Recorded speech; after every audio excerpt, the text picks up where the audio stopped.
You don't need to learn Greek to understand the Bible better, because contemporary Greek scholars still don't agree on what certain parts of the Bible mean, so you are still subject to the school of interpretation of what the ancient Koine Greek words mean.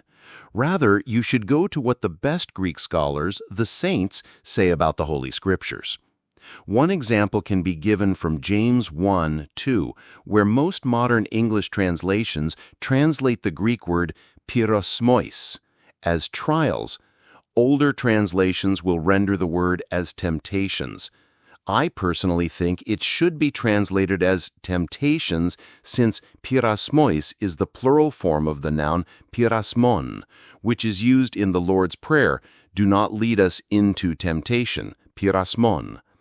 Anyhow, it might be said that the English language is diverse enough for either the word trials or the word temptations to be used here, and I think that is fair considering that this verse is notably used in the Apostolic Fathers a lot in reference to the physical trials that the early church was facing, especially in connection with the Beatitudes, "Blessed are those who are persecuted for righteousness' sake."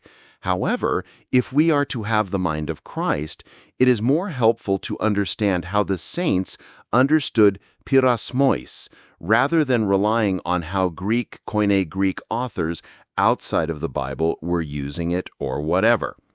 I will now show from St. Cyril of Jerusalem's commentary on the Lord's Prayer that πειρασμοῖς, in its biblical usage, is not merely an enticement to sin or a physical trial, but rather a spiritual challenge which allows us to become closer to God.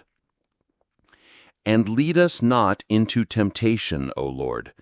Does then the Lord teach to pray thus, that is, that we may not be tempted at all?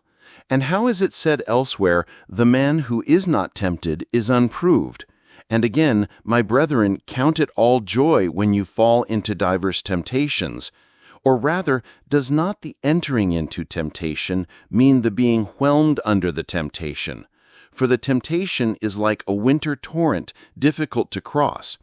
Some then, being most skillful swimmers, pass over, not being whelmed beneath temptations, nor swept down by them at all, while others, who are not such, entering into them, sink in them. As an example, Judas, entering into the temptation of covetousness, swam not through it, but sinking beneath it, was choked both in body and spirit. Peter entered into the temptation of the denial, but having entered it, he was not overwhelmed by it, but manfully swimming through it, he was delivered from the temptation. Anyway, the whole point is that the word itself is merely symbolic of the fuller understanding which can only be gained from reading the writings of the saints.